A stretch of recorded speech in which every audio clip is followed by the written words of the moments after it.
In this section in Chapter 7, we're going to use some of our integration techniques on problems that are just quite a bit harder and they don't quite fit the mold of the techniques that we've used. So in combination with the techniques, we're also going to be using tables. We're just going to be looking at a very small section of what's called an integration table. You can find books and books of integration tables, which is basically formulas. That sounds easy, but there's some tricks to the trade. So before you start your homework, I would strongly recommend that you go to the ebook and look at page 443, 493 and 494 and actually have the book open to that, or probably better yet, since it's an ebook, you might just print it out. And that's kind of what I've done here. So this is part of the tables, and always the tables are grouped into sections that should help you. First one, we have this in the form of a plus bu. Here we've got some square roots, and it kind of tells you that a is bigger than 0. And in all of this, here's the trick. You've got to know that u is your variable, and so it's very important that you have u and du, just like that substitution back in Chapter 6. But a and b are just constants. Those are not variables. So what we're going to do is we're going to look at the problems and see what category these might match up to. So here are the tables, or a very small part of the table. That's where the table cuts off. And then below is the homework that's found on page 498. All right, so let's look at problem 2 and see what could it match up. Well, if you look at your variable, you've got x and we've got some squared. So this part of the table where you have square roots, that's not going to apply because you don't have a square root. Okay, so let's look over here, a plus bu. Well, if you look down there, 1 plus 2x. Now that might match up if a is 1 and b is 2 and x is u. So you really need to identify that and see if you can find something that might match. So let's see, if I change that integral in terms of a and b, x is the same as u, but what's dx? Well, dx is du. On the bottom, we have a plus bu quantity squared. Do I have anything like that on my tables? Yes, I do. Number 3.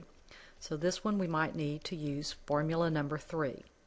I'm going to go through and identify these and then try to work some of the problems. All right, so let's look at number 4. Again, that doesn't have a square root, so I want to be looking at these. All right, see if we can match it up. What would be a and b and c? So I have a constant. My variable is x. So let's see if I let a be 3, u be x, du is dx. So let's see on top, x squared, so that would be u squared. dx is du on top of a plus u. Do I have anything like that? So I go down my list. Do I have a u squared? Ooh, look. I have a u squared du a plus bu. Well, I don't have a b, but do I? I think b could be 1. Looking at number 6, I have a square root. All right, I have a square root in the form of 4 plus x squared. You notice? 4 plus x squared. So probably over there. And again, we would go through and identify it. So looking at problem number 6, I'm going to see, all right, I've got a square root. If a, I'm going to say plus u squared. So I'm going to still let u equal to x. So du is dx. So I have du on the outside. But instead of a being 4, how about a squared is equal to 4, since that's what my tables are. So a would be 2. So I've got a squared here. On the outside, I've got u squared again. So do I have a formula that looks something like that? Sure enough, I do. Number 8. Let's look at problem number 8. Okay, I've got a square root again, so I'm thinking, well, should I be looking over here? These are the square roots of a squared plus u squared. But number 8 has a square root, but I don't have a x squared. So maybe I need to be looking over here. I see some square roots on number 4, 5, and 6. It can't be number 4 because the square root's in the denominator. So maybe problem number 5 or 6. There's not a lot of difference there, so you want to be careful here. Maybe it's number 5. Let's see, if I let u equal to x and du is dx, maybe a is 2. What could we do? It's kind of close to maybe number 5, because I don't think it's number 6 because there's not a variable out in front. We'll come back to number 8. Let's look at number 10. Number 10, now there's some squares, so that might be on the other side. It might be on the left side. So let's see. Problem numbers, formulas 1 through 6, I don't see anywhere that there's a u squared under a square root. So I'm thinking over here, it can't be number 7, it can't be number 8 because the square root's on the bottom. It can't be number 9 because there's an x out in front. So what about number 10? I'm thinking maybe number 10. So let's go through and kind of work the problems and see what happens. Okay, so I'm going to work some of the even problems. So let's start with number 2. Again, you need to be looking at the formula tables because I can't show them all on the screen at the same time. So as I look at that, I think we'd already discussed it, that we want to be looking at formulas 1 through 6 because they're in the form of a plus bu. All right, so let's again identify. I think a is 1, I think b is 2, and I think x is u. And here's the important part. Let's make sure we have that du. So let's rewrite everything. A plus bu squared. Oops, I didn't copy down all of number 2. Okay, x is the same as u, and dx is the same as du. So here's formula number 3. Matches ours exactly. So this is the answer, 1 over all of that. So that's what we're going to write down.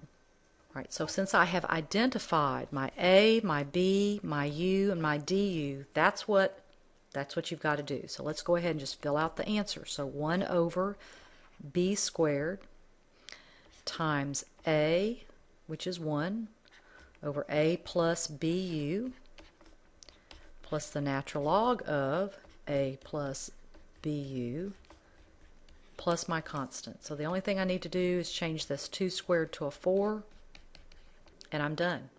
Now that's a pretty easy problem. Let's look at number 4. I don't see a square root, so I want to start identifying things. So let's start with u equaling to x. So du is dx. I'm going to call a to be 3. So what do I have? I have u squared du, again substituting here and here. Then I have a plus u. So I go back and look at my tables. Don't have a square root, but I think number 2 will do. So again, I want to just write out this very long formula, and as we talked about before, b is the coefficient of u, which in this case would be 1.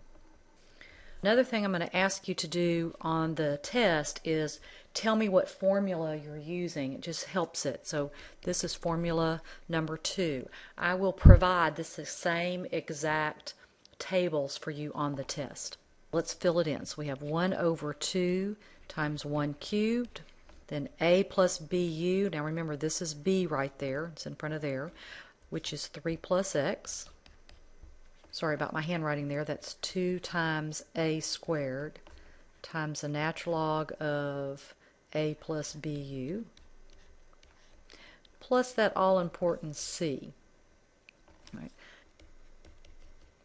Just do a little simple arithmetic to clean it up just a tad bit. So there's your answer. All right, on problem number 6, we see a square root, so we need to look at the other part of the table. And again, it's that table, part of the table where you see a squared plus, not x squared. What do we see? We see the u squared. All right, so trying to match that up in the form of a squared plus u squared. A squared is 4, so a is 2. U squared is x squared. So forth. So let's again rewrite this in terms of the table. So x squared is going to be u squared. Then we have this and du. So we look down the table and see if anything like that might match. And I see formula number 8. Matches exactly to that. So if I write down the answer to number 8, okay, I think I've written that down correctly. Now I just need to go through and fill that in with, instead of U, A, and B, well, you need to put X's and numbers and stuff like that. So let's see, U is X over 8. All right, now this time it's 2U squared, so that would be 2X squared. Let's see, A to the 4th power, that would be 16 over 8. And the last step is just to kind of reduce, perhaps. I'm just going to clean this up since I see those are divisible by 2. I'm going to reduce out of 2. Didn't really have to do that. And then 16 over 8 is 2. Don't forget your absolute value. All right, and so there's that answer. Let's look at number 8. Now number 8 is different for a couple of reasons. First of all, it's a definite integral because I have limits of integration. So that means after I have a big old long answer, then I have to go plug in numbers and get a numerical value. So these problems are kind of grouped from on the tables between 1 and 12.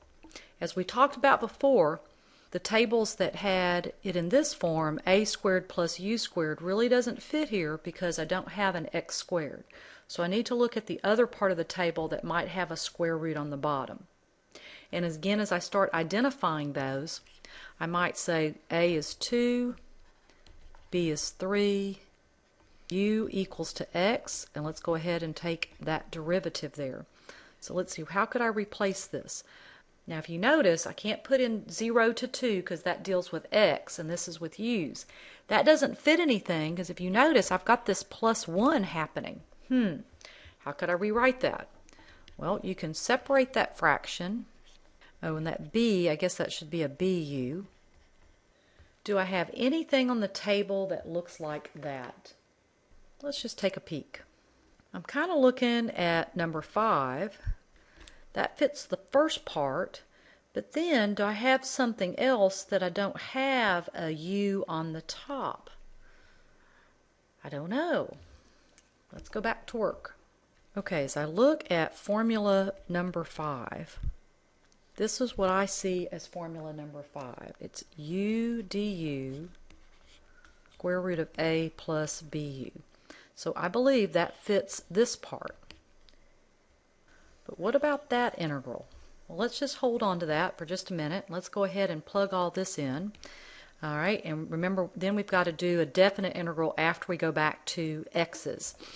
So I have 2 over 3 times b squared, b times u, so it's 3u minus 2 times a, square root of a plus bu, and then it would be plus c if it was an indefinite integral. Oops, u was supposed to be an x. Okay, and that I can integrate between 0 and 2. I'm going to come back to that, but I still have to integrate this part. How do I do that? So how do I integrate 1 over the square root of a plus bu, which was 2 plus 3x? Maybe I don't need a table. Let's see, if I just do my regular integration, rewrite that as a negative 1/2 power. Let's see if I can just do regular u substitution. Okay, I'm not using the table, just regular u substitution. So I could rewrite this as u to the negative 1/2 dx is 1/3 du. And yes, we should be able to integrate that. Okay, add 1 to that power, that's a half, and then multiply by the reciprocal. And don't forget to go back to in terms of x.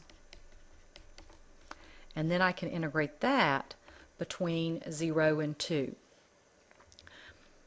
And so this really shows you how you can use the tables, but it doesn't just answer everything. Sometimes you actually have to use your brain and go back to, oh, this isn't on the table. That means I should be able to integrate that straight.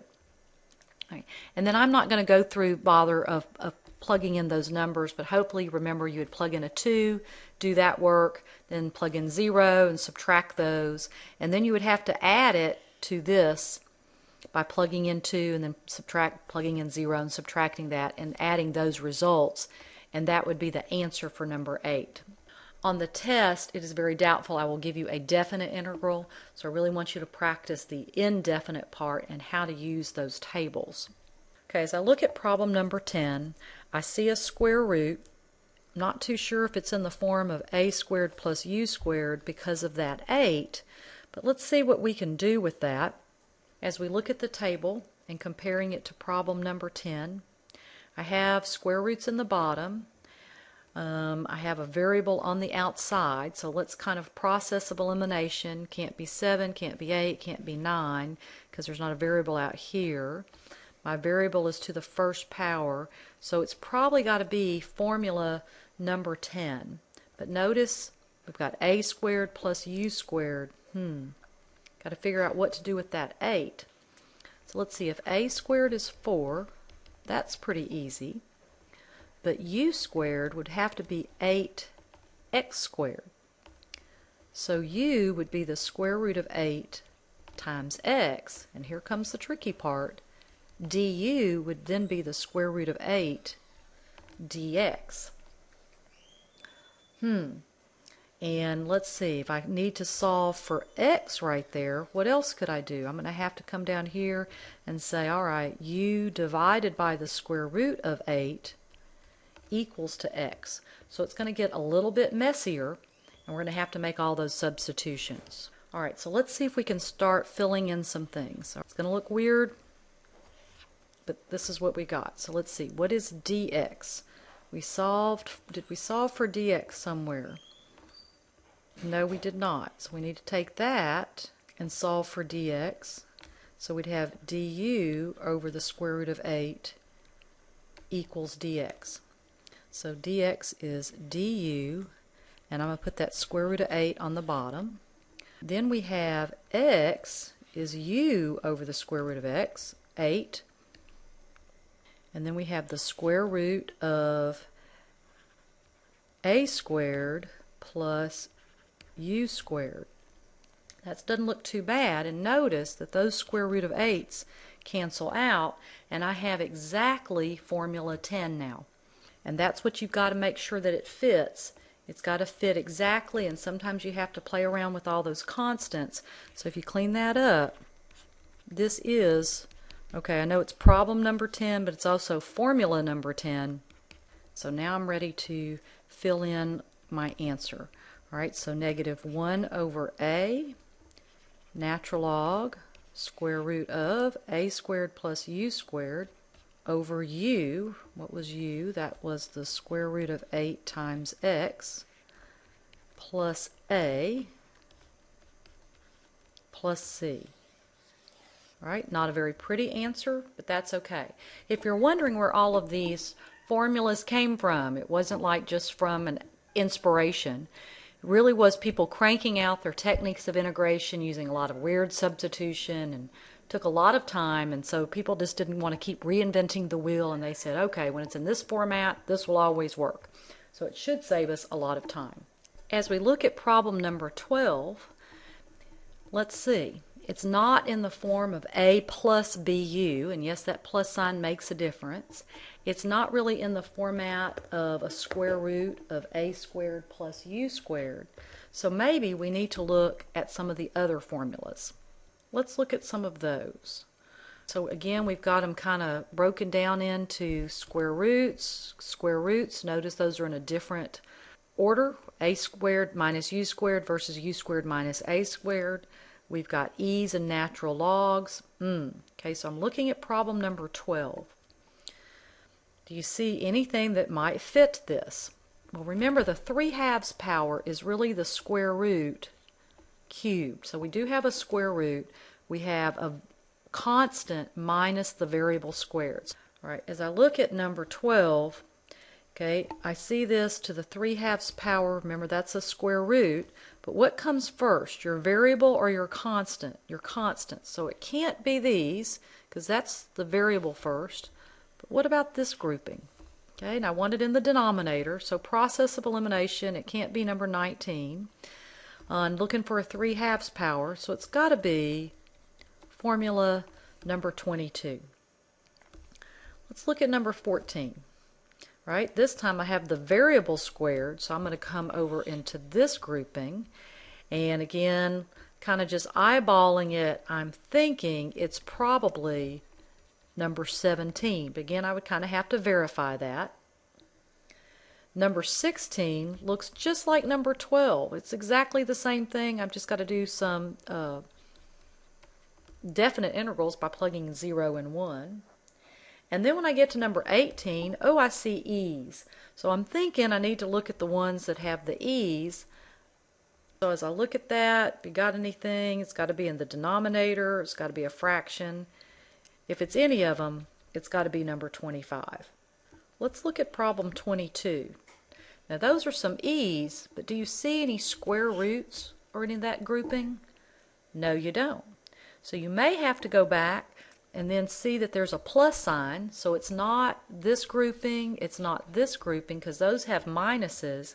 You may need to go back to the other part of the table where you might see a grouping of something like a plus bu, a square root of a plus bu, or just an a plus bu, and try to find that formula. So you want to kind of eyeball it, pick one that you think fits, and then make sure that it does fit. So number 12, I think it's formula number 22. Okay, so we need to identify all of our a's and u's. All right, so notice that a squared matches up with 2. So that means a is the square root of 2. And then, let's see, x squared is u squared. So dx is du. And sure enough, we have it in the form of a squared minus u squared. Right, so the answer is u, which is x, over a squared, sorry for the messy handwriting, over the square root of 2 minus x squared plus c. Again, just kind of following along, not very difficult. I'm going to look at problem number 24. It has an e thing. I'm going to kind of look at those type of tables and see if I can make something fit. I'm going to look at formula number 25. What concerns me is that number 25 has a plus sign and I have a minus sign, but I don't see anything else in my table that might work. So let's see, let's just kind of dive in and see if we can start making some things match. All right, I think, well, the 1 has to match, so b must be a negative 2 in order for this formula to work. U must be x, and then a has got to be a negative 1. And so that means du is dx. So other than that, I think it perfectly fits. So I would write down the answer to number 25 and then fill in what I have. And then just simplifying, so that's just going to be 1. So this is going to be the natural log. So again, have those tables in front of you, practice them. I'm not going to change them at all. I'm going to Xerox them out of the book, and that's going to be part of your test. So you can use those tables. And again, it's kind of like a matching game. And sometimes, as we saw on one example, you have to do some weird square roots, but you've got to make them match to the tables exactly if you're going to use the table.